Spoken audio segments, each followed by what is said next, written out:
નમસ્કાર દર્શક મિત્રો, આપ જોઈ રહ્યા છો આજકા ભારત ન્યૂઝ। આજ રોજ તારીખ 10/10/2025 રોજ સવારે પાવર હાઉસ ખાતે જે આજુબાજુનું કચરા નાખવામાં આવે છે તે બાબતે આજે મહોલ્લાના રહીશો અને આજુબાજુના લોકો કચરો નાખવાના સ્થળ ઉપર ભેગા થઈને વિરોધ પ્રદર્શન કરી રહ્યા હતા।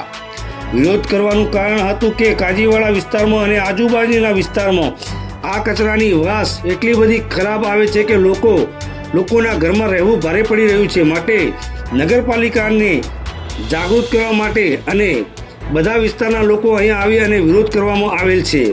નગરપાલિકામાં આ કચરા બાબતે અમે અમારો વિસ્તારમાં લોકોએ ઘણી વાર રજૂઆત કરી હતી, પરંતુ નગરપાલિકા ગોળ નિંદ્રામાં સૂઈ રહી છે।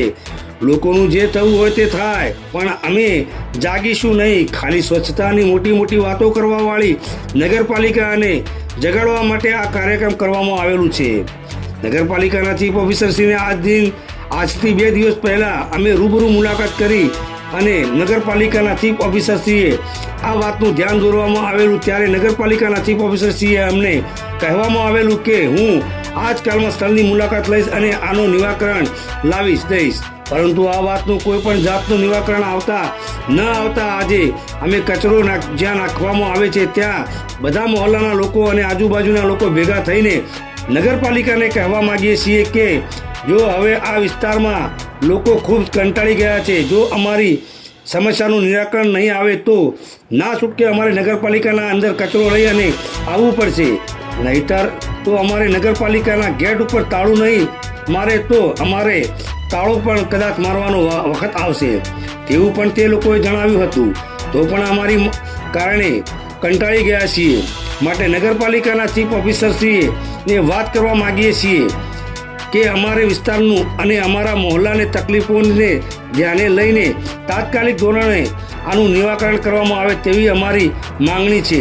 જ્યારે નગરપાલિકાના ચીફ ઓફિસરશ્રી સ્થળ ઉપર આવે તો અમને જાણ કરવામાં આવે એમ પણ જણાવ્યું હતું, જેનાથી અમે હાજર રહી અને ચીફ ઓફિસરશ્રીને અથવા નગરપાલિકાના સ્ટાફને જગ્યાઓ બતાવીએ અને આ વસ્તુઓનું નિરાકરણ લાવવા માટે વાતાવરણ અને આવે। આ પ્રસંગે લઈને મહોલ્લાના રહીશો ભૂરાભાઈ સૈયદ, યાસીનભાઈ સુમરા, ઇરફાનભાઈ શેખ, ખાલિદભાઈ દિવાન, હાફિઝ સાહેબ વગેરે લોકો ઉપસ્થિત રહ્યા હતા। Reporter Iqbal Shah, Aajka Bharat news, Patan. વર્ષોથી આજુબાજુનો કચરો ઠલવવામાં આવે છે અને એ કચરો એટલો દુર્ગંધ મારતો હોય છે કે આજુબાજુના રહીશો હેરાન પરેશાન છે। અને બાજુના અંદર એક મંદિર પણ આવેલું છે અને એની બાજુમાં પણ એક મસ્જિદ આવેલી છે અને સૌથી મોટી વાત તો એવું છે કે કબ્રસ્તાન છે, નિશાળ છે અને આવવા જવાનો મેન માર્ગ છે। નગરપાલિકાના અંદર અમે વારંવાર રજૂઆતો કરી, છતાં પણ નગરપાલિકા આ કચરાનો કોઈ નિકાલ લાવતી નથી। એટલે જ્યારે પણ નગરપાલિકાના અંદર અમે કમ્પ્લેન કરવા જઈએ છીએ અથવા રજૂઆત કરવા જઈએ છીએ તો નગરપાલિકા એક જ વસ્તુ કહે છે કે ભાઈ તમે અમને જગ્યા આપો, ત્યાં અમે કચરો નાખીએ। તો નગરપાલિકાને અમે એવું કહેવા માંગીએ છીએ, જગ્યા અમારે ના આપવાની હોય, જગ્યા તમારે ખોળવાની હોય, કારણ કે આ રહેણાંક વિસ્તાર છે અને આવક જવાવાળો વિસ્તાર છે। નગરપાલિકા જો 2 થી 3 દિવસના અંદર આ સ્થળની મુલાકાત નહીં લે અને આ સ્થળનું મુલાકાત લીધા પછી કોઈ પણ જાતનો નિરાકરણ નહીં આવે તો અમારા મોહલ્લાના રહીશોને, મસ્જિદના, મંદિરના અને આજુબાજુના લોકોને સાથે રાખીને નગરપાલિકાના અંદર અમે એક હલ્લાબોલ કરીશું અને એની સંપૂર્ણ જવાબદારી નગરપાલિકાની રહેશે। આજથી 2 દિવસ પહેલા અમે ચીફ ઓફિસરશ્રીને પણ મળ્યા હતા, ચીફ ઓફિસરશ્રીને પણ કીધું હતું, ચીફ ઓફિસરશ્રીએ અમને એક અહેવાન આપ્યું હતું કે હું આજ નહીં તો કાલ એ વિસ્તારની મુલાકાત લઉં છું, પરંતુ આજ દિન સુધી ચીફ ઓફિસર પધાર્યા નથી અને કોઈ પણ જાતનું કામ કર્યું નથી।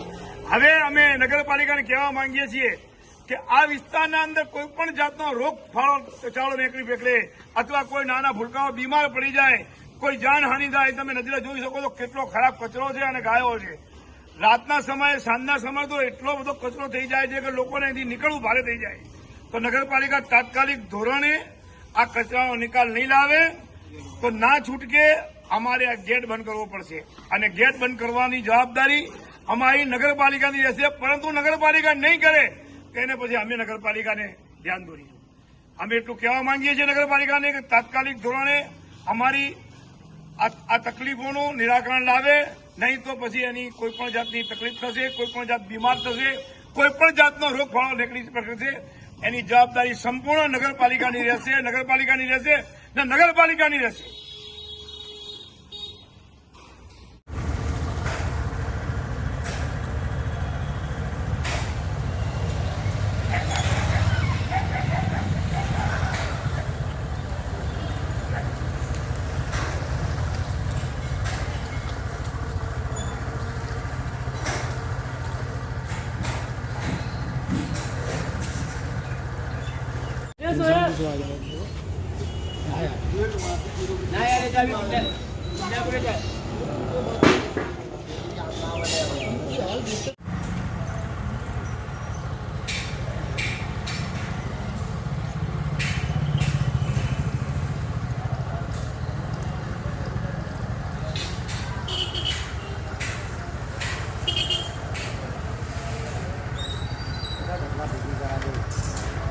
कोई भी पढ़े नहीं आगे जाना तो नहीं यार, खाली बात है सबकी. कोई 4 जने कोई साथ में आने तैयार नहीं.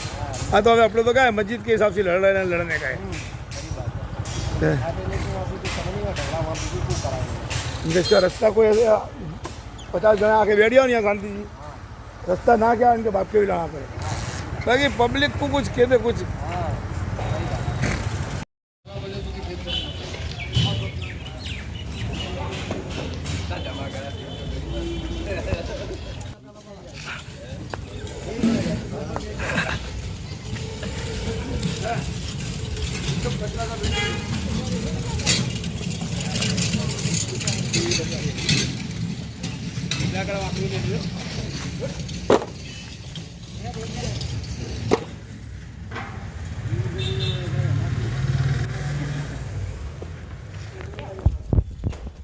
ये कचरा है ना, ये कचरा तो खास ले ले, ये कचरा कम से कम 1 महीने से उठा नहीं है.